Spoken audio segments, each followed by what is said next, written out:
Hey, Steve here, and I don't know about you, but recently I've been inundated with online reports of potential side effects of the coronavirus vaccines. Some of them are ridiculous and crazy, but a lot of them are perfectly reasonable. In fact, it's quite reasonable and rational to think that a new vaccine could give you some side effects, and we've got to be on the lookout for those. And these are all in the form of a story. Basically, a person says, well, my dad got the vaccine, and then a week and a half later, he had a heart attack.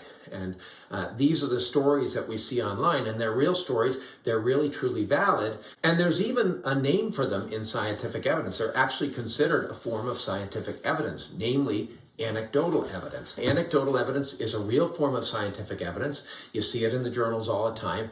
It is the lowest form of scientific evidence. So there's a new input into a person's life. Either they get a new vaccine, or maybe they start a new medication or have a procedure, or maybe they watch the new Doc Steve video, and then sometime later, days to weeks later, they get a heart attack, or maybe they start to develop symptoms of MS, or maybe they get annoyed at Doc Steve for being such a jerk. Here's the real problem with this whole process, folks, and this is the critical thing. We have an inner compulsion to jump to the conclusion that initial input, whether it's a vaccine or new med or whatever, caused the event, whether it's a heart attack or whatever.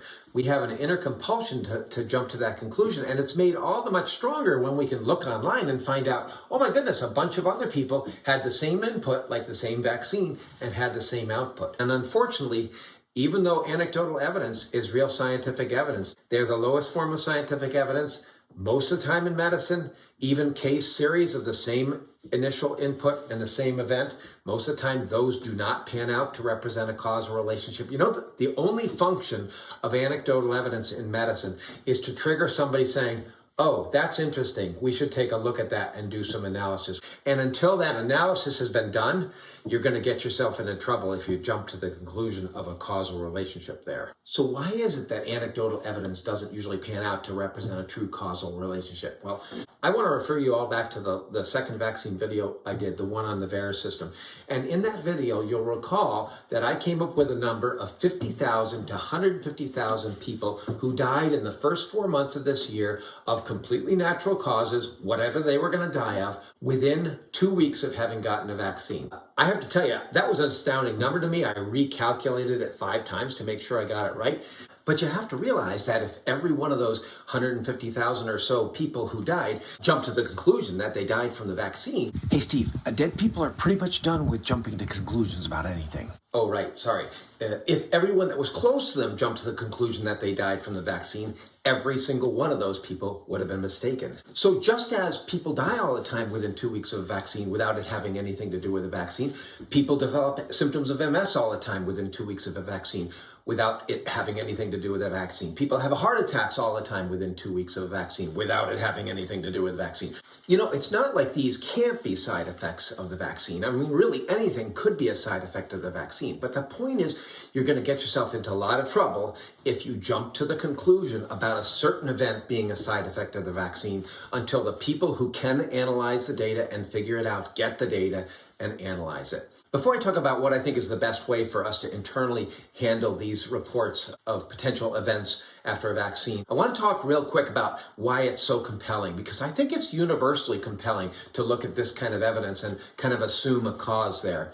And I actually had a recent experience in the ER which brought this home to me. So I was in the ER recently, and I had a guy come in who was exhibiting symptoms of a life-threatening illness. And not just a life-threatening illness, but one which is life-threatening in the short term. So we jumped on him and started doing all kinds of stuff. And then he came out with this statement. You know, Doc, I just had my second coronavirus vaccine 3 or 4 days ago. And I have to tell you, even me, who knows the limitations of anecdotal evidence, because that's what this is, just a single case of anecdotal evidence, input, event.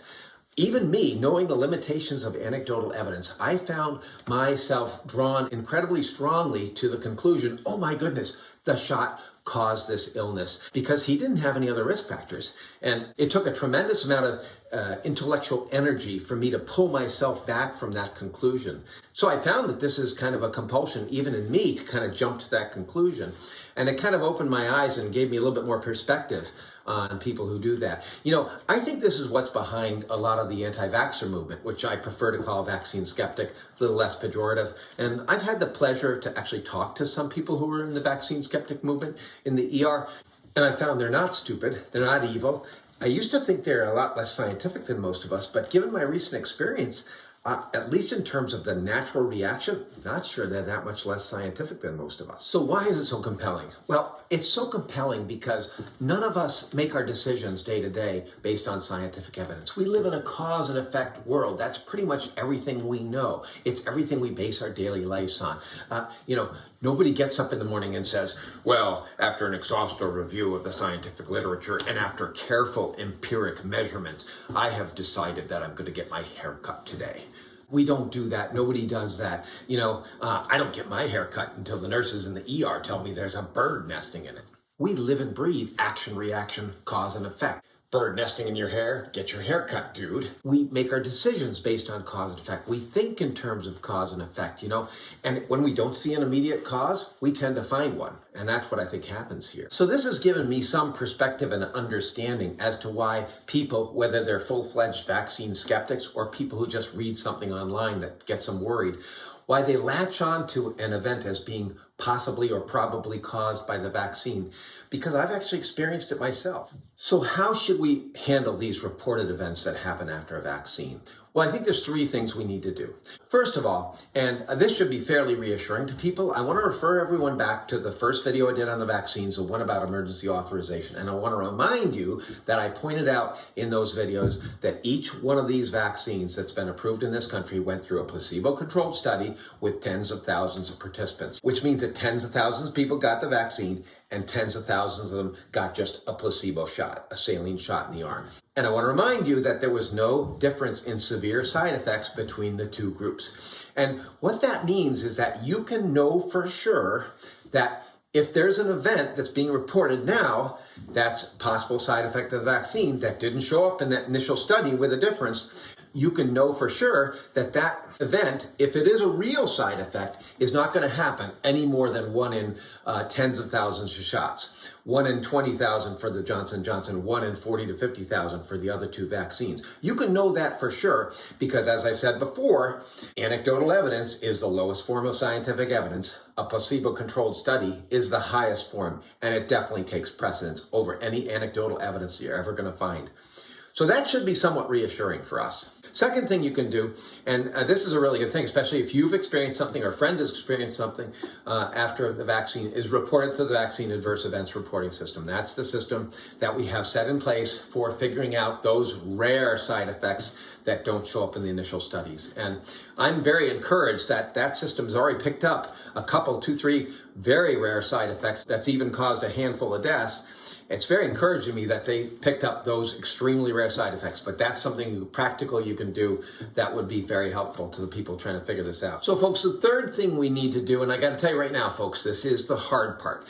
We need to learn to reserve judgment on whether certain adverse events are actual side effects of the vaccine until the people at the CDC who know how to figure this out get the data and they get a chance to sift through it and figure it out. Whether you're a vaccine skeptic in general, whether you just saw something online, whether you had a friend or you yourself experienced something, if you latch on to the idea of a certain event being a side effect of the vaccine before that process is done, well, you're probably not stupid, you're probably not evil, you may not even be less scientific than the average person, but there's a pretty good chance that you're going to be mistaken a lot of the times. And you know what? It's going to hurt you. I have to close with this because I hear this a lot. I don't trust the CDC. It's the government. Well, I can't argue with you there. It is a branch of the government, okay? But I said in my very first video, I'm a Christian, and I have to look at the CDC also in a little different way. And that is that it's a collection of people just like you and me who are just trying to do their jobs. Some of them are slackers. There's slackers everywhere, but most of them are just like you and me trying to do their job and trying to do it well. And that includes the epidemiologists and the biostatisticians at the CDC. They're just like you and me. I think they're smarter than me. They may not be smarter than you, but I think they're probably smarter than me. And I can tell you one thing for sure. They're definitely in a better position than either you or me to sort out which of these are real side effects of the vaccine and which are just red herrings, and we ignore them at our peril. that's all I have to say about this. Please comment below. I'm going to probably do something on the variants next because they're starting to get me a little worried, but appreciate you all for watching. I got to go get my hair cut. Saw a couple sparrows checking me out earlier. So see you later. Bye.